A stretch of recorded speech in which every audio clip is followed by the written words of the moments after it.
Zarco, everything is ready for him to try and push for his first ever MotoGP victory. He's got Monster Energy Yamaha's 100% winning record going. Number 36 last week from 10th on the grid, Joan Mir. It should have been second place on the day. It wasn't, he was robbed, but it's going to be Ducati's P1 into turn 1. Zarco locks and loads, engages Ducati's whole shot device. He's ready. Here we go, green flag waves. Here in Qatar's, who are 8th and 9th, by the way. What a start for the Suzukis as well, Matt. Alex Rins, he's up there, look, in 5th place. Mir in 6th. Well, at least we know tonight he engaged the launch control on that factory GSX-RI. Yeah, the Suzuki's just where they want. Oh, briefly to 3rd on the run down to first corner, but he's already struggling to run the pace at the front. He's been picked off by Aleix Espargaro, Alex Rins, and now Joan Mir, the world champion. On to the start, finish straight then to complete the first lap. The pramac Ducatis are still 1 and 2. Does he sweep on through? Oh, Mir properly mugged off Quartararo there. Ran the Frenchman well wide. Miller came on through. There was no jump start, so Stefan Bradl absolutely got it nailed on the money. I just thought he might have been moving, but absolutely perfect start from the German, although he hasn't. Well, we know the KTM couldn't make the soft front tyre last the whole race distance. They had big trouble from about the halfway point last weekend. How much are they going to get more life out of that medium front tyre?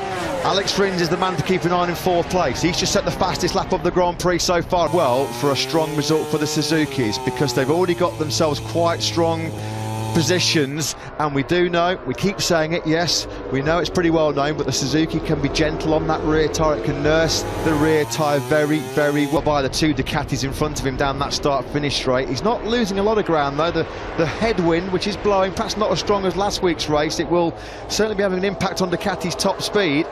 Fastest laps of the race for both of the factory Ducati riders. Banya. Observations early on here. No, only just big shout out to Miguel Oliveira, because the KTMs, as we know, and the Hondas having a nightmare here at Qatar, and look at him go. Yeah, Joan Zarco uses the Ducati power, winds it up to try and go back past Alex Rins into turn 1, and it's as easy as that.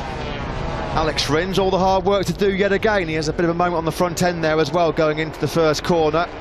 4 laps chalked off then here in Qatar too, and it's still half a bit of front Michelin rubber on Pecco Bagnaia there. That was really close. Brilliant. Here he is now, in between the Suzuki and the Ducati, trying to stay in the game. Great job so far from number 88. Of course, he goes to his home Grand Prix that he won so spectacularly at a couple of rounds ago. It's pressure coming from 42. Alex Rins further back there. Here comes Rins, up the inside, no, not quite. This finishes in their Grand Prix history. Here comes Zarco, and it's going to be an inevitable outcome. There's nothing that Rins can do about it. Soul destroying, but Zarco just powers on through. The red glow of that carbon brake disc. Miller back through on the... Such a lack of knowledge and experience over a race distance on that medium front. No surprise to see him going backwards. Maverick Vinales, the latest man to pick him off. Still the pramac Ducati 1-2, still Jorge Martin on lap 7, leading.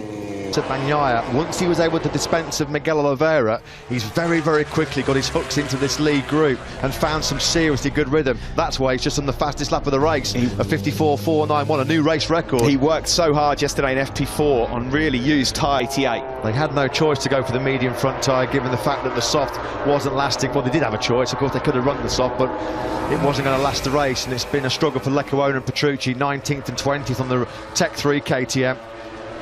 That was a move made in Vinales, 2.2 seconds behind Martin.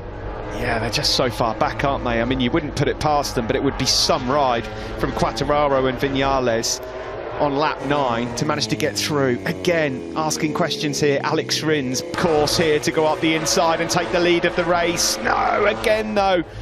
Brilliantly late on the brakes is Jorge Martin, and he just about holds on. Will Rins have a look into turn 16?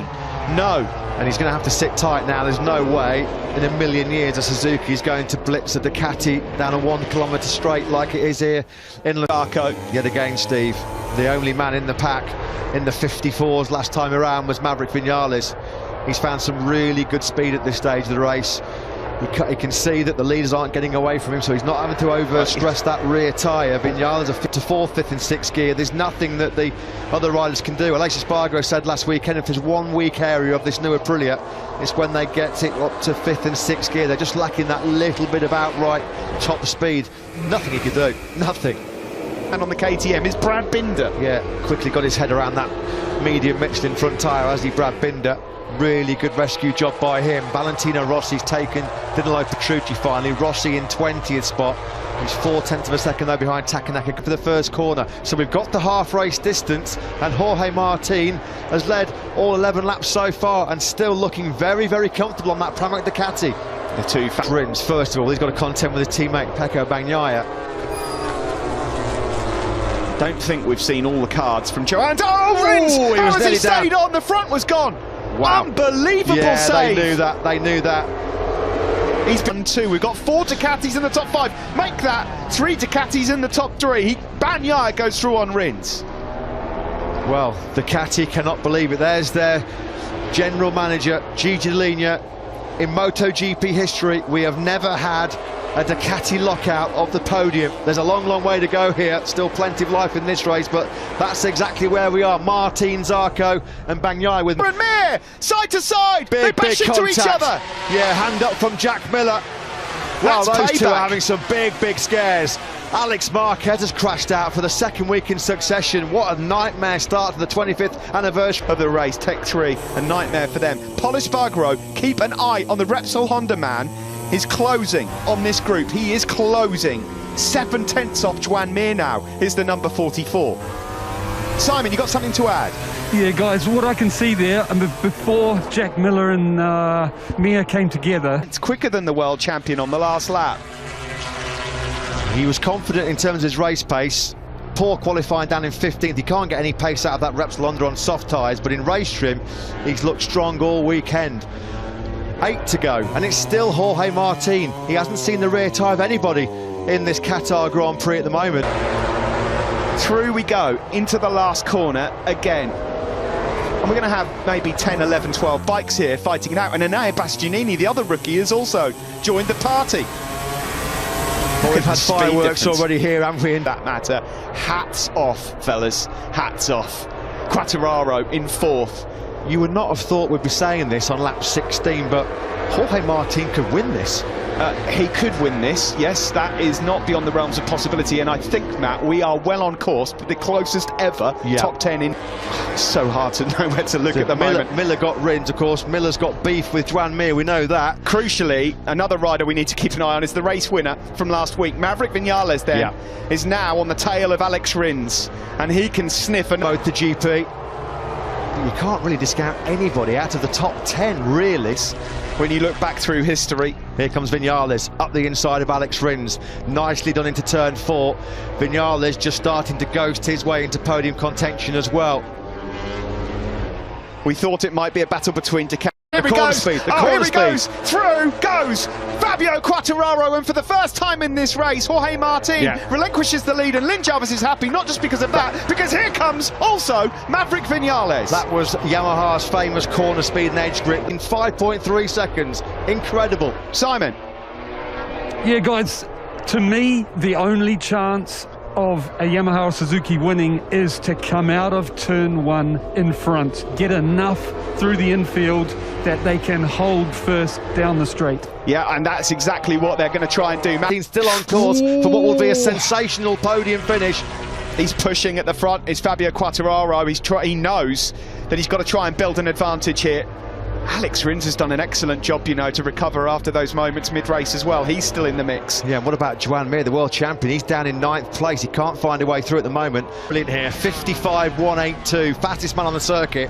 And that means he's been able to gap Jorge Martin. The Ducatis, not even the Ducatis, were able to hunt Quartararo down that start-finish straight. Quartararo leads then by nearly 7/10 of a second. So many stories. Vinales, the best race of his life. This week, Fabio Quartararo, the best race of his life. Yeah, he's ridden absolutely brilliantly. Didn't panic early on. It's not over though. To him. They're not losing sight, you know, these two Pramac boys of that Yamaha. Can they get close enough? I think Quartararo is okay at the moment. Steve, you just said what I was thinking. I can't believe... Make a move. What was that Fabio Quartararo just hit? Has he hit something on circuit, or has it come off his bike?